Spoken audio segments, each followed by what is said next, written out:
day, namaste, and thank you for tuning in today, Guahan and Beyond. I'm Clare Calvo, and this is Conscious Living. Today, I am here with two powerhouses, two lovely, beautiful ladies in the studio, here with Lissa Flores and Lorelei Kane. Thank you, ladies. Thank you for having me. I'm so glad you made it. So there's so much that we're going to get into, but we're going to start with basically what brought all of us together, which is yoga. Yeah. The life of yoga. And I think we just met. You guys are just meeting today. Right. But Lissa and I, although like we both are from here, we grew up, born and raised here, it wasn't until our love, our passion for yoga, like I would start seeing you on social media. I think that's how it started. That's how or it maybe started. through Synergy. Yeah, through Synergy. She was brave enough to take a chance on me, fledgling, yoga instructor, super wet behind the ears, way back. And then from there, I just started teaching more in the hotel circuit. Yeah. And then just on social media, it's almost like we're sisters already. Soul sisters. So, soul sisters. I like to think of us. Yeah, for sure. And then with Lorelei, again through Synergy, but it was. I officially met you on the 1st of January at your New Year's Day intention setting, but I had taken one of your classes years ago when I first started yoga. I didn't meet you then, but I remember I did yoga at home for 3 years. I was scared to go to any classes, and somewhere in the middle of there, I went to yours, and then I was scared to go to yoga again for another couple of years. So yours was my only class in 3 years because I'm one of those people who thought yoga was ridiculous at first, I should say. And I just wanted to do it at home. I was nervous to go to classes. I think I was a person back then who would compare myself to other people, and it was hard. Well, I'm curious, ridiculous in what way? Because honestly, when I was first introduced to yoga, like way back, my sister Rena brought me to my first yoga class. Of course, I was like in high school back then. I'm like, okay, this is like literally an hour of what we do in dance class for the first 5 minutes of stretch, or the 10 minutes. You know what I mean? So I just thought, okay, this is just stretch. But it wasn't until I got truly immersed into like the life and the practice of yoga, not just the asanas, but linking it with the breath and every other aspect of yoga. Is that what you mean by like you thought it was? I was just using that as a better word for like. I don't want to say what I wrote. No, I just thought it was kind of like stupid or not my thing. I didn't know what it was. I'm so glad she said that. I don't think it's stupid now. That's how I came to it. I was just kind of messing around, and my sister, and I'm going to date myself, my sister was like, oh, I have a videotape. And so I was like, okay, let me borrow your VHS. So I took the tape home, and I can't even remember the gal's name, but when she started talking, I was like, oh my God, is she like high on something? Because this is crazy, and everything she said was just like not, I was like, okay, this is stupid. Right. I'm done. So you're kind of cynical, like the way I was like rolled my eyes, like, okay, really? We're going to do an hour of this? And then 10 minutes into it, I stopped the tape, took it out, and then I was just like, gave it back to my sister. And then maybe a year or two later, I was going through something really intense in my life. And I was like, if I don't do something, I'm going to have a nervous breakdown. And I kept hearing about yoga. It still wasn't really popular yet on Guam. You hadn't brought it yet, like mainstream the way it is now. And then it was the same tape, and all of a sudden I was just more receptive to it. And so it really is that the teacher arrives when the student is ready. Yeah. Incredible that it's the same thing, but it's all in perspective, all our perception of what we are engaging in. Yeah. But then Lorelei, I keep saying Lorelei. When you said also about how it was really like my class, you hated it, and then when you took my class, you're like, okay, so I hate it. Was it because at first I was like, oh, okay, I got this. I've been practicing at home, and then like partway through the class, I was like, I'm not ready for this yet. So. Well, I mean, I gotta say, and I've seen it with other, like I trained under Brian Kess for many years, and he's like power yoga, and not just him, but like a lot of the other instructors I've trained under, even with my own practice, I found that as I got deeper into the practice, the physical aspect is not as intense, and there's other aspects that I'm kind of more focused into. So I feel like, also as I've become old. I'm 46 years old now. I just turned 46 a couple of weeks ago, but I feel like that's why it's beautiful that we all have different styles, not just in Right. this room, but there's so many styles to choose from because there is a yoga practice for everyone. For the athlete, for those who are just more, wanting of a restorative. There's, there's like so many different styles that there's no one fit for all. There's different styles for everyone. So, can you each share? I'll start with you, Lissa. Okay. Just like what. I don't want to like just peg you guys into one certain practice. But can you just share how you started yoga and how it evolved? Well, I just started doing it for myself. Like I said, there was something going on in my life at that time, and I needed a way to decompress. So it started as that. And then I just started doing the DVDs at home. And like you, just home practice was all I wanted. I actually did that too, but I'll tell you in a minute. Who's the instructor? At Rainbow Mars. She was one of my favorites. I still love her. She's so great. I did a retreat with her and David Wolf. Oh wow. Back in Maui. This was like in 2000, early 2000s, but I don't know if she's still practicing, but she has a beautiful approach to I do. yoga. I love her approach, and I think it was that approach. It's so spiritual. Yeah. And so I think that was what I needed at the time. And so what I noticed was not only was I feeling better, internally, feeling a little more calm, but I started to notice that I was gaining a lot of physical strength. And that was giving me my confidence back. And slowly, the Lissa Sublime from before started to come back. And not just come back, but like a newer, definitely, we always say it in class, but it's so true, a newer version of myself. And I was so embracing that, and I couldn't figure out, I was like, is this a female midlife crisis? Is that what I'm going through right now? But it was just much needed. And I started to get stronger at it. And then I started doing it with girlfriends, so I had been dabbling in it for a while, and I was in the marketing, my career was marketing at the time.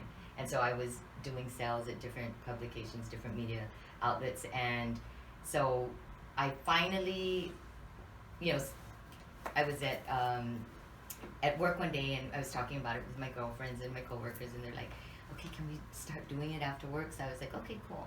And so I would be the one guiding them. We weren't watching a video because we always wanted to do it outside, and so I would be guiding them, and one of them kept telling me, as in outside, yeah, like, outdoors, nice. yeah.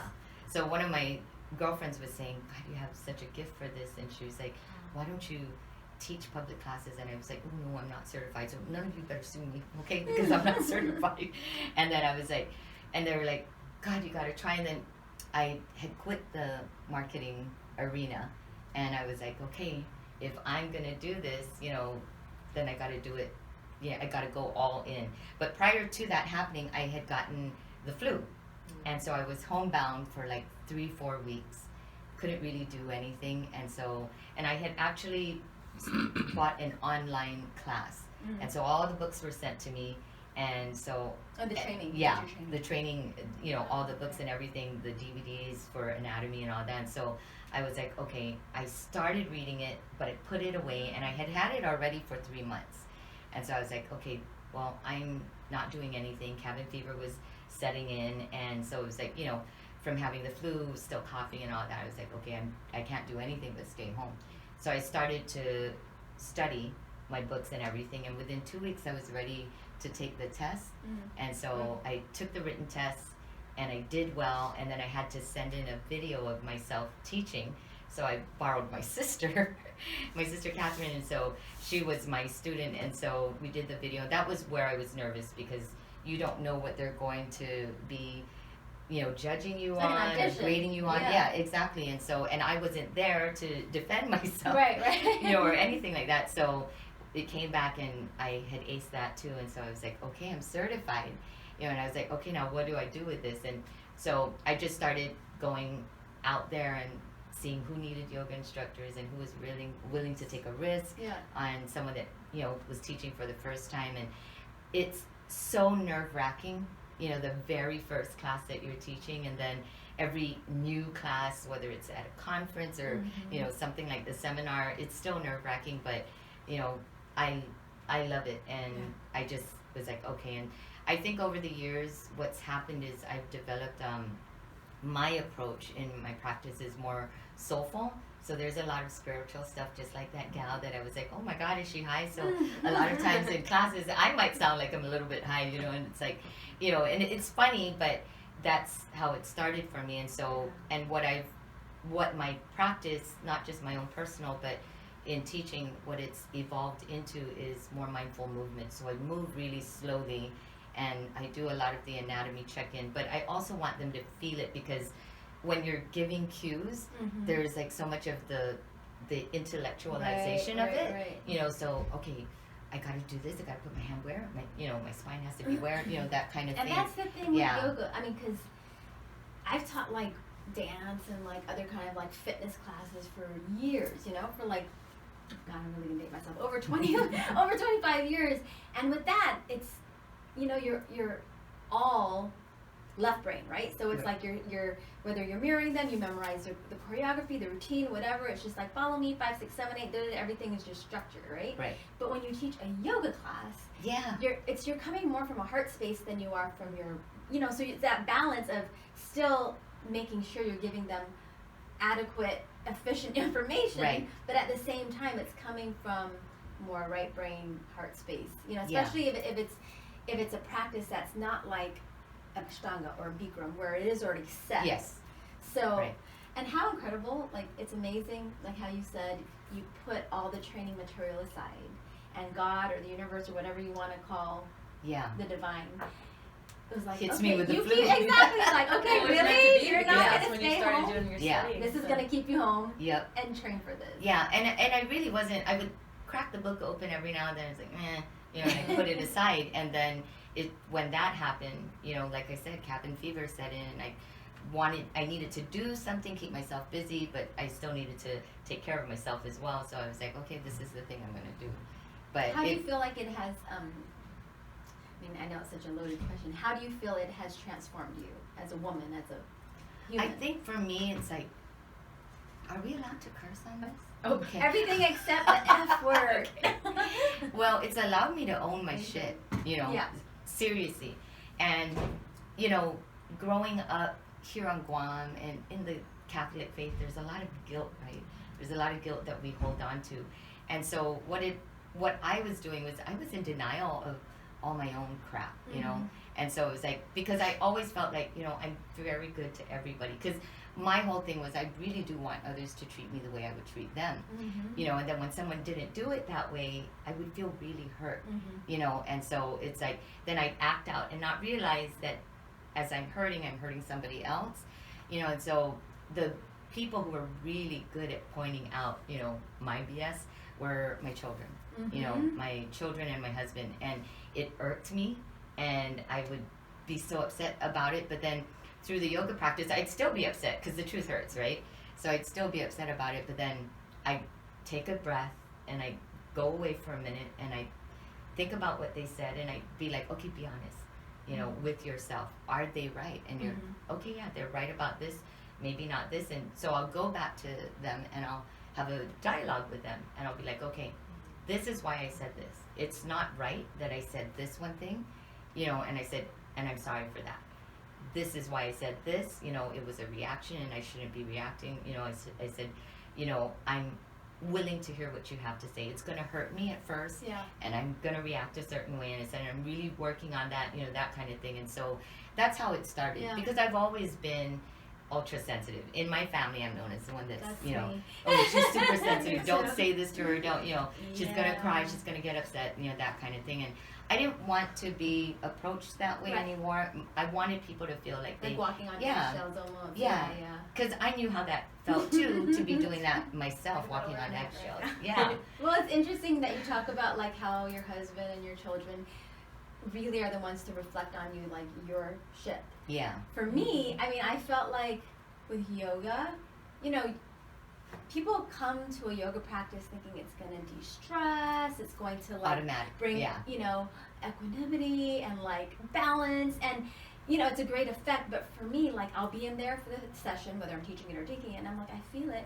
But as soon as I would get out on the road, I'd be like, you cut me off, you know, and like then the ego takes over. Yeah. So for me, that was still like, it took a while because also I'm ultra sensitive, but I'm also like reactive that way. Have been, but now I feel with a 7-year-old in my life, he has truly become my yoga. Yeah. Every challenge that I thought that yoga has definitely helped me through, but having a child and, you know, being a single mom, you know, he goes back and forth primarily with me, but he just having, and he's a super high energy, like 4 children wrapped up in one skin. But love it to pieces, but really he truly has been my yoga lesson. He's like my little guru. Yeah, and I feel that way too. Like I feel like my husband, for example, I definitely look to him as my guru. Back in the day, and, you know, and our marriage has taken a hit twice. So, you know, we've been divorced twice and married 3 times. You know, it's always we come back to each other. It's such a strange and funny story, but that's, you know, our story. Yeah. And it's a crazy one, but it's also a really great one. You know, and as much as it was so tumultuous, there's also been so much love. And I think that's why it was so tumultuous, was because there was so much love. Yeah. You know, and so he has now, so, you know, and I think I can say this because he's really honest about it, because he feels like in his honesty and his forthrightness, you know, he may be able to help somebody else. So at one point he was a drug addict, you know, and that's what caused the demise of our marriage. And we took us a while, 7 years of being divorced, to make our way back to each other. But in him losing all of that, you know, and going back to his real self, an even better version of himself. Wow. Yeah, he's like more at peace and more calm, and he's always making me laugh. And so it's like when I look at him and I see how he approaches situations, and he's always the one, like, if I'm scared to do something, he'll be right there and he'll be like, you know, I'll never put you in a dangerous situation, and, you know, you can trust me and you can do this. He was like, just breathe. He goes, you're a yoga teacher, breathe. And so he reminds me to practice what I preach, you know. And so it's like, in that sense, he becomes my guru, just the way KB is with you. That's beautiful. And my sons are the same way. And so it's like, and I love that, because the very things that I so admire about them, those are the things that I can also learn from them, you know, and they've been teaching me that way, and I love it. And that's a beautiful, we're going to segue back to that, because I want to learn more about just how our practice and how the people in our lives, how it affects us, but also those in our circle. So I want to circle back to that, but Lorelei, I want to ask you about your... I'm enjoying listening to you. A lot of what you're saying is resonating with me, a lot of similarities, but not the same in any way. Right. When you spoke of getting the flu, I mean, I guess the beginning of my yoga story would start with getting very sick. I was a teacher here for almost 12 years, from 2004 to 2016, and somewhere in there, I think it was 2010, I was sick yet again. I was sick all during a spring break. That was my spring break from teaching, and maybe the whole following week I was sick and out of the classroom. And that, you're talking about elementary school, I was right? an elementary school teacher. I was so sick, and I was at home just miserable. Like I was on inhalers. I was having trouble breathing, chest congestion, just head congestion, just gooey all over it. It's TMI, but I just remember thinking, this is not how it's meant to be. Why am I sick all the time? Because that wasn't the beginning of me being sick. I had been sick over the years, and just wondering, like, why? How do I make myself better? And I tell people, like, I had a bit of a revelation at that time, like wondering, what is the purpose of life? It's not to be sick all the time. And I think a lot of people can kind of relate to that, because there are many out there who get sick all the time, probably wondering, why is this happening? And I think I had like a breakdown. I was crying, I was praying, I was Googling, like, what is the point of life? And I started watching TED.com videos, and there was a lot of very inspirational speakers on there. And so during that time, I think I was praying for a better life, praying for changes to be made. And man, when you decide that you're ready to change, like, doors start opening. Absolutely. Doors were opening to me left and right. People showed up in my life who knew about health and nutrition and fitness, and so I started, actually there's a lot to do with eating a plant-based diet that I started learning. I mean, and I, not only did I think yoga was a little stupid, I thought vegetarianism, I should say. I thought that vegetarianism was just kind of stupid, because I'm from Missouri, we eat meat, you know, and I never thought now you're a mom. I'm a vegetarian striving to be vegan, so Oh, that's a whole nother podcast, right? But yeah, I mean, I decided that I wanted to make changes, and I began to. I started eating more plants, and that helped a lot. I stopped drinking soda. That helped a lot. Drinking more water helped a lot. I started doing P90X. P90X is a series of DVDs, like 11 or 12 DVDs that you do, I think one every day, or maybe there's 7. I can't remember right now, because honestly, I started doing P90X, and I was doing all the DVDs night after night, and then I'd get to the yoga one. The first time I got to the yoga one, it was an hour and 33-minute DVD, and I got like 20 or 30 minutes in, and I thought I was gonna die. So that was it. That was it for that night, and I kept doing the P90X program. Got to the yoga DVD, I think the following week, and I remember I was like, okay, I'm gonna do this again, and I got a little further. I didn't get through the whole thing, but I got a little further, and I remember thinking, oh, I did a little bit better this time. Kept doing P90X, got to the 3rd week, or the 3rd time I did yoga, and I got a little further in the DVD, and I was like, this is kind of fun. Like, I couldn't do that last week, and I feel good. Eventually, I scrapped the rest of the program and only did the yoga DVD, and eventually I was doing hour and 33 minutes of yoga, and I was starting to feel good. I was sick less often, and in like, I think a year, I don't know how far into it, I went to your class, and I think self-doubt and lack of confidence kind of kept me from going to another yoga class for some time, but that's my story, and that's okay. I was okay with doing yoga in the home till I was ready to step out again, and I started going to Andrea's class at Synergy, and I knew her, and I felt comfortable in her class, and I think over time I learned that you don't need to compare yourself to anybody when you go to yoga. Absolutely. Nobody went there to go judge you that day. Right. Everybody who goes to yoga is going there to try to better themselves, heal themselves, whatever it is. But and also they're so focused just on their own practice, they don't have time or energy to look around the room. Because I think that's what a lot of people, what I hear a lot is, oh, I'm not flexible enough. Or, I hear that a lot, and I always chuckle because it's called a practice for a reason. It's not a competition. You don't go to yoga or practice yoga because you're not flexible. You go to become more flexible, not only in your body but in your mind, and your soul, and your whole being. And so, I became. What I mean to say is, I started loving yoga. I love every part of it, the postures. I think for me at first, because I was doing P90X with Tony Horton, it was physical. I had no idea there was anything that could be spiritual about it. I didn't know that for quite some time, but I don't necessarily know if the spiritual part affects everybody, or if everybody understands that. I heard an analogy. I read an analogy about an apple, that you can look at an apple, you could put it in a jar, you could draw diagrams, but you don't truly know about that apple until you bite into it, and then you understand what it tastes like, and then it can start to sustain your body. And so yoga is kind of like, you can't look at it, you can't know about it until you practice it on a regular basis. So absolutely. I know. So I went through a transformation. I lost 50 pounds in 1 year, and I was teaching a sports health and nutrition themed curriculum that I created.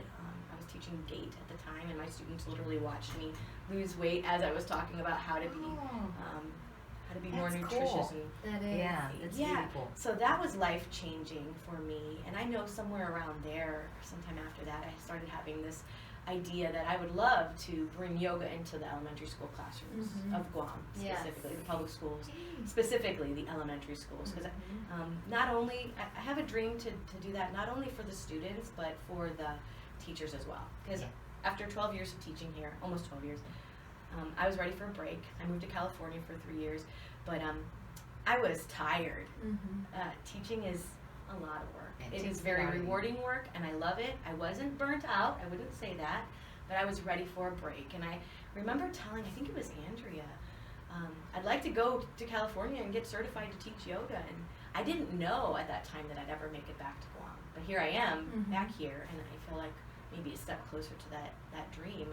I have to talk to a lot of people, plant a lot of seeds to maybe get to that dream. But I think that bringing yoga into the elementary schools where kids are young, where they can start to learn how to breathe and how to some of the postures and about strength. I think it really could help. I wish they had it when we were in school. Like, I really do.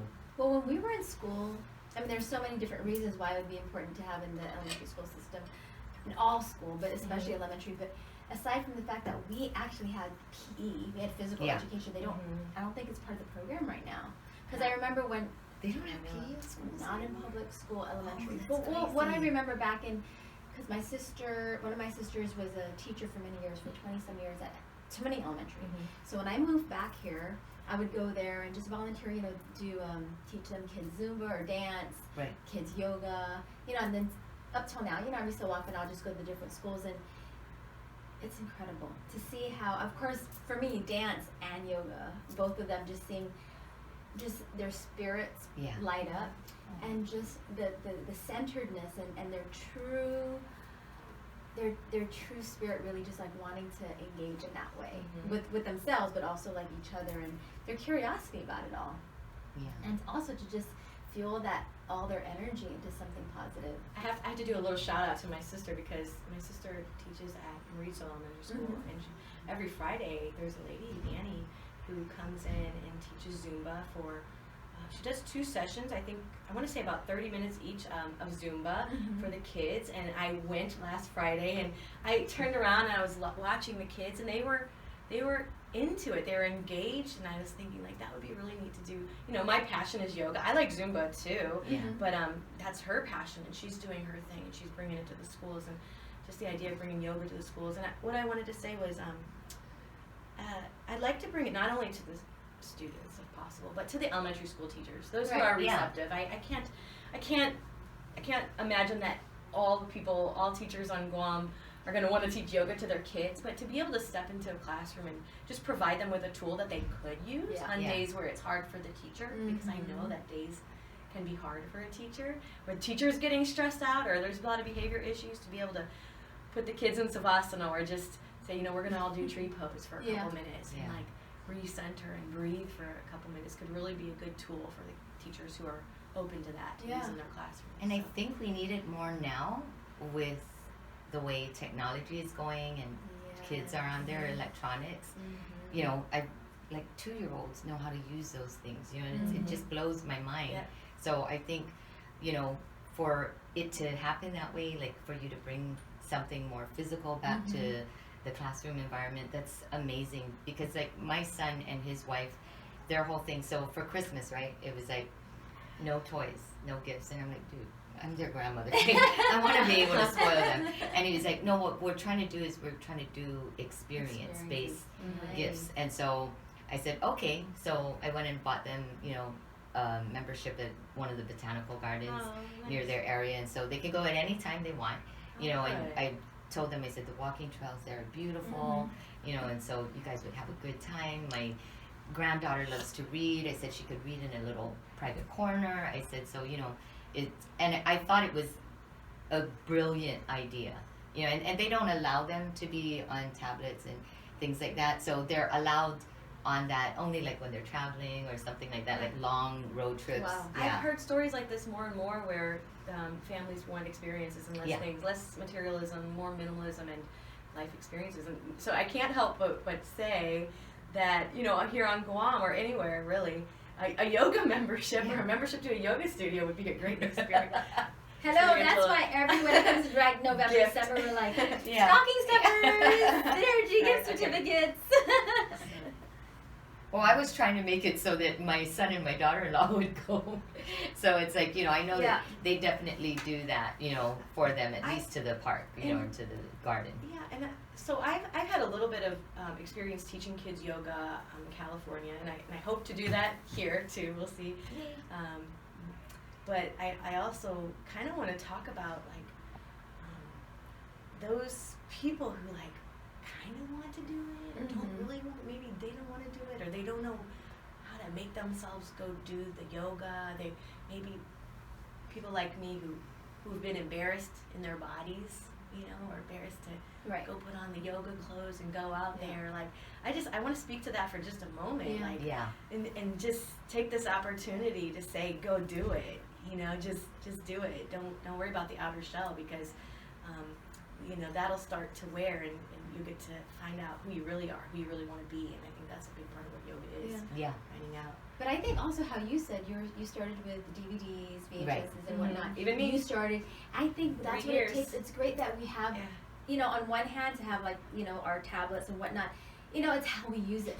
Right. And if you use it for empowering things like that, Yeah. you get comfortable with it to the point where you step out and you join everyone else. That's There's right. even free, like Yoga with Adrienne on YouTube. Oh, free, I love her. Free. I mean, Yeah. there's ones you can pay for as well, but I watched her a little bit, and you could do a 20-minute yoga session or an hour. You could find something that fits you. So it's a Even good place Brian to Kess speak. has I've seen free his, live classes, and they're live streaming. Oh. And I don't think he really has a studio anymore. He's one of those who just travels all the time now. Yeah. Does retreats. I came nice. to his when you brought him here. Yeah, I went to that one. That was awesome. The 3-day I workshop. love Brian Kess. He has because when I did his teacher training with Rollin is who I opened up Synergy with back in 2004.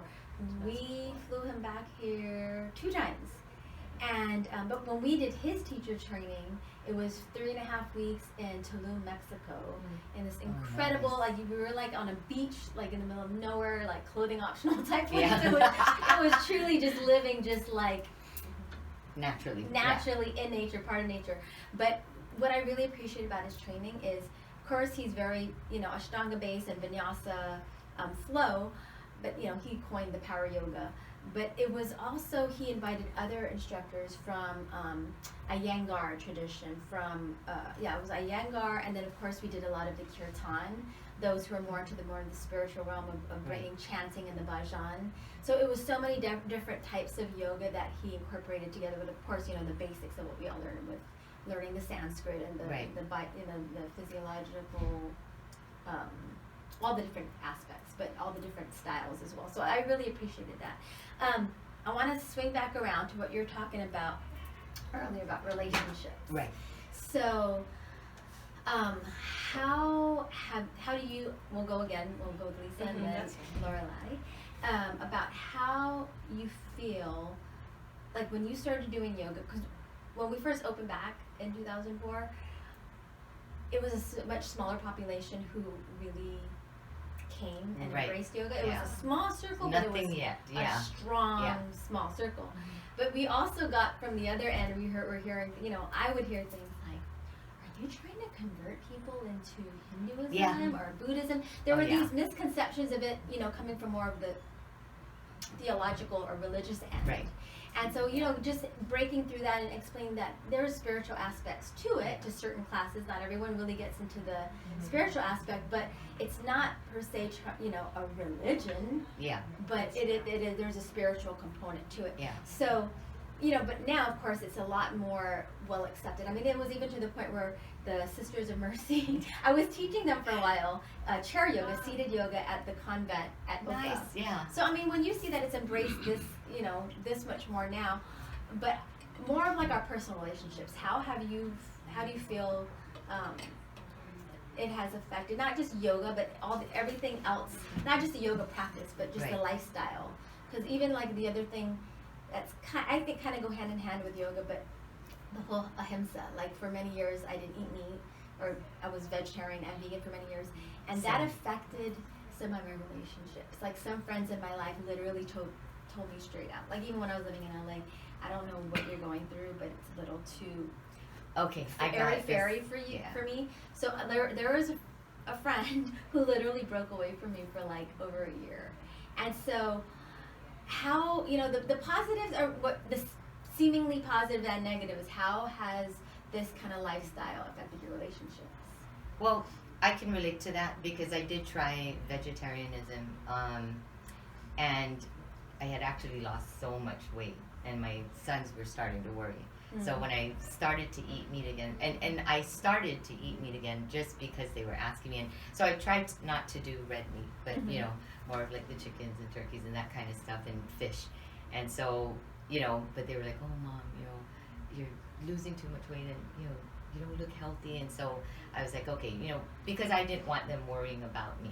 So I would start to include a little more of the white meats, you know, into my diet. But, you know, so I would take that into consideration. But yeah, you know what I noticed is that when I started to find my voice again, and this is what yoga will do, is it will empower you. And everything that you were, especially when you're sensitive, the way we are, it's like you're always trying to please other people. So when you finally find that power and that voice, there's going to be a lot of people in your life that you love and that you know love you, that are going to be so blown away by it that it's like, what is wrong with her? You know, why is she moody? So now you're being considered moody, or, you know, or God, she's so selfish, you know, or stuff like that, you know.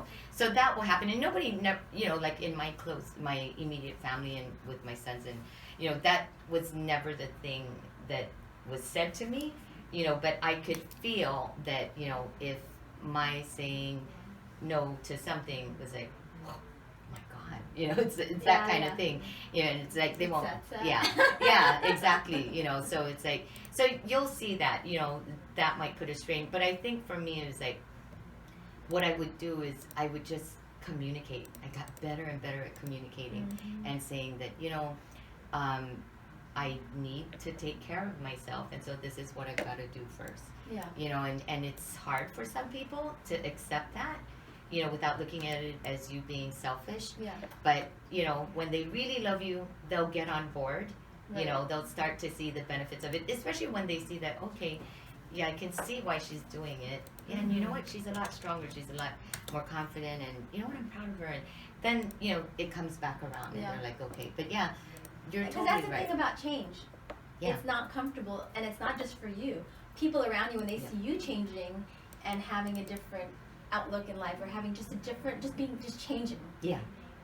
Sometimes it's just not comfortable for people who are used to, like, but we're drinking buddies, or, you know, whatever it is. It's like, you're changing our relationship, you're changing our connection, and that's the beauty of it too, is because everything in life, right? Everything, they say the only constant is change, and having that, being okay with, I still have love for this person, and it's okay that we're no longer in each other's lives in the daily, you know what I mean? It's okay that we still have the, you know, we're always going to have our sisterhood or a bond or whatnot, but it may not be just like that daily hangout type thing that it used to be. And I call it loving from afar. And I think that's one of the best ways to do it, is that because you did love them and they did love you, and, you know, that happened at one point in your life. And even if you're not, you know, even if you can't be in each other's presence for whatever reason, whatever went down and however it went down, you know, at least love them from afar. You know, wish them well, bless them all the time, you know, when you think of them, because something brought you guys together. I was thinking the beauty of what, I mean, of course, I was speaking on a female friend, but when I was thinking about you and your husband, that's incredible that for 7 years you guys had this, like, space for yourself. And it's like when you got right, you know, he got right, and it's like it came back. And that's not very common. That's a beautiful thing that it did. And you know, it was crazy too, because I didn't realize it at the time, but him needing to get right and him going through all the mud, the dirt, the yuck, I needed to go through that too to get to this point. Because I still would have been closed-minded. You know, I was raised a certain way, and, you know, certain religious beliefs and all of that. So it's like, okay, you know, and when you're the way I was, like, I was in that mode, and it was like, you can't tell me otherwise. Super stubborn, you know, super hard-headed. But I needed my pride. Oh, my God, you know. I asked God, you know, be careful what you pray for. You know, you pray, okay, I want to be more forgiving, you know, kinder. And God's like, okay, are you sure? And then he zaps you with all this stuff that you have to forgive and that you have to offer kindness and compassion. And it was a really rough road for both of us. And as much as we traversed it separately, I will say this, we were never completely not in contact with each other throughout that 7 years of divorce. So there would, because we had kids, you know. And so there was only one occasion, and that was 2 weeks, and that was when he was hitting rock bottom. And so, you know, and that worried me, and it worried our son, you know, and stuff like that, our sons. But it was what was needed for our family, I think, as a whole. But it's beautiful that, you know, usually you hear stories of he saved her, she saved him. No, you guys saved yourselves. Yeah. And then came together as whole people. Yeah. You know, because that whole thing, I'm sorry, I don't mean to be cynical about Yeah. it, but it's two whole people coming together, not like, I'm your 50% and you're my 50%, Yeah, right? and it's so great that you're saying that, because I think that was key too. Like, we would have conversations. I went and taught a yoga class once, and I was heading to my mom's house. On Sundays, at the time we were having morning prayer and breakfast, so we'd pray first, and then we'd all join around the table. Oh, that's beautiful. Yeah, and so we'd share a lot. And on the way down, he's driving on the road, pulls over and says, "Can we talk?" So we on the side of the road, we're talking, you know, and I could tell that he was just down. He was reaching his low point. Yeah. You know, and so I just looked at him and I said, "I pray for you." You know, and I said, "And I love you, but not that way anymore." And I said, "Just get right." And he was like, I'm going to get right for us. And, you know, and I said, no. I told him, I said, "Please don't do that." I said, "Don't get right for me. Don't get right for the boys. Don't get right for our marriage." I said, "Get right for you. Because if you get right for us," I said, "that's a big burden you're putting on us. Please don't put that on us." Yeah. You know, I said, because then we become responsible for your sobriety. You know, and so I said, "You need to do this because you madly love yourself, and you know that and I told him, I said, "You are worthy of great things." I said, "I hope you know that." And I think it was such a powerful conversation. Wow. You know, stuff still happened. You know, he still had to go through what he was going through. Right. But I think that was probably the end of that crappy part. You know, I think at that point we were both realizing that, okay. Were you already practicing yoga at that time? Yeah. You were already teaching? Yeah, I was already teaching at that time. So it was a really cool thing to have happen, you know, and I would sit there in the midst of it and be crying, like, you know, why is this happening to me? You know, I'm a good person, blah, blah, blah, you know, and upset, pissed off at God, you know, and at everything. And it really, the practice was what helped me to see that it wasn't happening to me, it was happening for me. Yeah. You know, and I needed this, you know, as much as he was going through his own crap, I needed this. I needed some humble pie. Yeah. And boy, did I get not just a slice, but I got a full. Here's a big yeah, the whole thing. So, but yeah, you know, that's, to me, it can affect your relationships in that kind of negative way where where you outgrow a certain relationship. Right. It's not that you don't love them or you're Yeah. not, that you're better than anybody. It's just your needs The have vibrations changed. different. Yeah, it's the just different. frequencies Right. different. And that's the thing. It's like, it's not bad or good, negative or positive. It's just, I think yoga or any kind of change, any kind of different lifestyle or anything that you kind of ebb and flow through, it's a wonderful way of kind of just like attracting, you know, they say your vibe attracts your tribe, right? Yeah. So it has a wonderful way of releasing, letting go of the frequencies and the energies, the connections that no longer serve either of you, Right. and making space and room for new energies Yeah. to come and fill. So on that note, Lorelei, when you ask, like, how does it reflect your relationships with others, I can't help but think of how what's been important is how doing yoga has affected my relationship with myself. I love that. Okay. I Yeah, think that's a good one. I think that's what I can touch on mostly Yeah. today, because I'm hesitant to Perfect. Yeah. talk about how it's affected my relationship with someone else when we're going through a trial right now. I don't want to. Okay. I'm hesitant, but Right. That's always the best I place think to start. I think doing yoga has helped me unpack some trials and trauma and hurts from far back, Right. childhood stuff, Mm-hmm. and helped me analyze my life. And I think where I'm at now, and I've been doing yoga now for, I want to say 9 years. Now what I'm working on is forgiveness. So it's yoga, but more than just that, God Oh God, so similar. has, you know, that's where I'm at in my life, and I'm finding out that it's hard sometimes to forget and forgive the past, but I'm being guided and encouraged to let go of negative thoughts, and I think I've been held back a lot, and I think doing yoga does have something to do with trying to become a better person, and that's really where I am. I want to become a better person. I've been very reactive as well. I've been very extremely sensitive, and I wonder a lot, why am I so sensitive? Yeah. And I think it's has to do with trying to protect yourself and your heart, and honestly not knowing why we're so sensitive. And so I've been learning a lot about these things. I think that doing yoga has helped me with the stress of it all, right? And helped me with understanding. Let's see.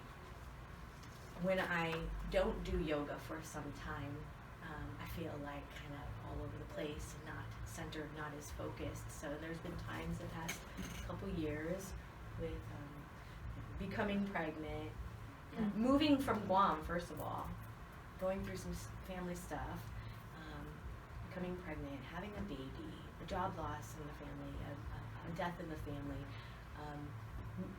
moving back across the ocean over here. There's just been so much, and there's been times in there where yoga wasn't my focus, and I've felt lost, and it's, I can't just attribute it all to yoga, not by any means, but there have been times when I was in California where I was doing a lot of yoga and I was starting to feel strong again, starting to feel like direction again, and then life's changes and trials hit you again, and you know, maybe I didn't go as regularly for a time, so. But I think that's a natural progression. I think it comes in waves, right? Yeah. So, you know, when life hits us, and that's what yoga is there to do, is it's there to help us practice it. Yeah. You know, so when life hits us, we fall off the wagon, right? And then we just don't practice anymore because, oh, I'm too busy, I'm too stressed, you know. And that's when we need it the most, you know, and that's when the universe is trying to me, I feel like sometimes that's the universe's way of saying, come back. You know, come back. But I feel sometimes I like to say I don't do yoga. Yoga does me. Yeah. Because I feel even though I'm not on my mat, a lot of times we take those things that we apply on the mat off the mat and just going through life. Yeah. Same thing. And there's different stages. Not only different types of yoga, but there's different stages. Like maybe the first stages are just the asanas, the postures, you know. And I'm to the point where I'm kind of in the meditation stage where I'm trying to like let go of all my negative thoughts and like. I really feel like God's talking to me when I'm in the meditative stage, and that feels great. That feels vital to moving on and truly letting go of the past. But I mean, I do want to throw in, I mean, I can go on and on about all that, but I do want to throw in that there has been a little bit of criticism about me in the past year, going in my little yoga room and doing yoga instead of spending that quality time with my husband that he and I both strongly desired.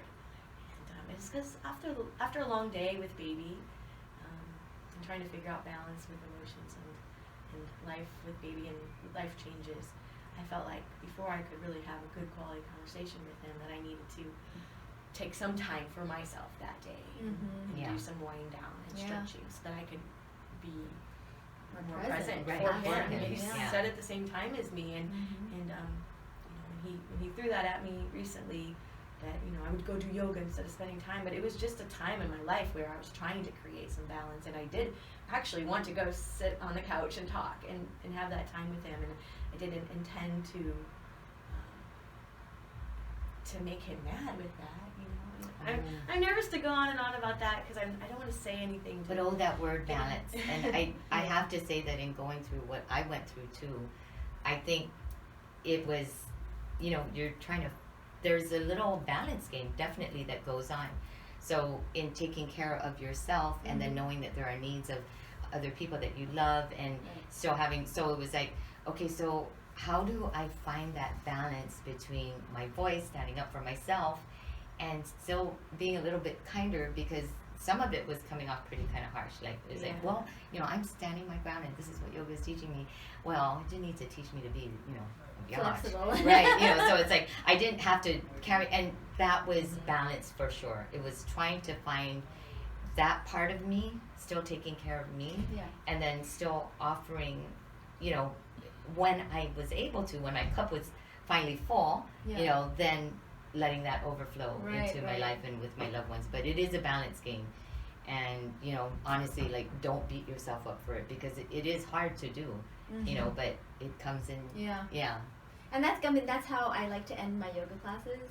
When we're about to go in Shavasana, I always have everyone put their right arm over their chest, palm to heart, their other arm across their belly, give themselves a squeeze, and give back to themselves what we, especially as women, like we are so quick to just be generous with our time, our attention, our affection.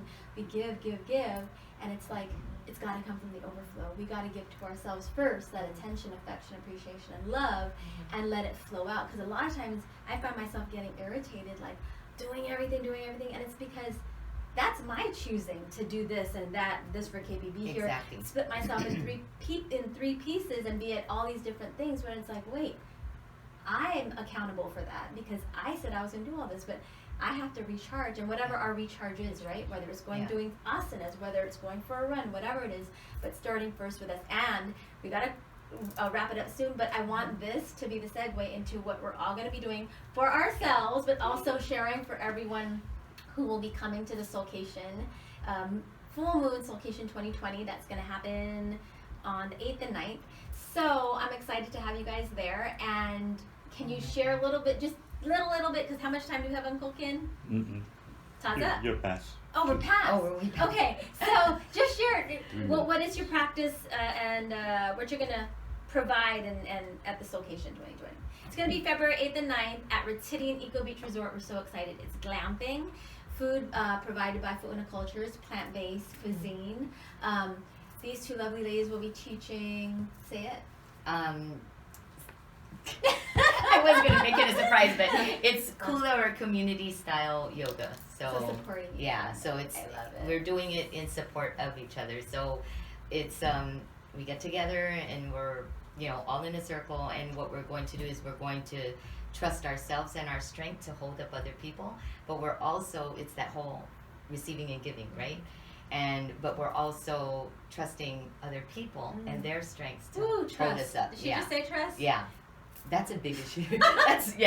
I'm excited to learn hear from you in that area, and I'm going to teach Ashtanga, or Ashtanga based. But I plan to do Ashtanga short form. Okay. And it could end up being a little bit flowy. Yay. All right. A little bit flexible with that Ashtanga. Okay. But I love Ashtanga. Yay! It feels So we're going to good. have a lot of different styles, and of course, Raymond, I just want to share a little bit. Raymond's not here today. I love Ray. So it's interesting because we met here on Guam, but we all kind of like took the different similar classes in LA. We did everything together from Golden Bridge, the Kundalini yoga out there, Mas Vidal, who is more of like he's more like Ayurvedic, Hatha type of practice, but also Anusara. So we all he and I did like a lot of the same trainings. But he practices Raja Yoga, known as Royal Yoga, working with the 8 limbs, breath work, pretty much the mantras and whatnot, and Ayurveda, like I said. But what he will be doing for the Soulcation is he's going to apply a lot of that same kind of Hatha flow, but also include the Ayurvedic element of self-healing through it. So between all of that, and then I'll teach a Bhakti flow. We'll do a lot of chanting. Okay, I'll be leading a lot of Sanskrit call and response to Kirtan, and then Manyaka Diaro will do a lot of the Chamorro chanting. Cool. So it'll be a full weekend of a lot of amazing healing things. There's so much more to say, but I know we're up for time. We'll have to have a part 2. Yeah, we will. Yeah. Next week we're going to share more a little bit about, because God, yoga has so many layers. We'll all of that next week. Yes. Thank you, ladies, for being Thank here. you Thanks very for much. having us. Yeah. And thank you. I will catch you next time. And you can catch this show and all other shows on, because I have to find my list, Pandora, iTunes, Spotify, SoundCloud, and YouTube. Peace out.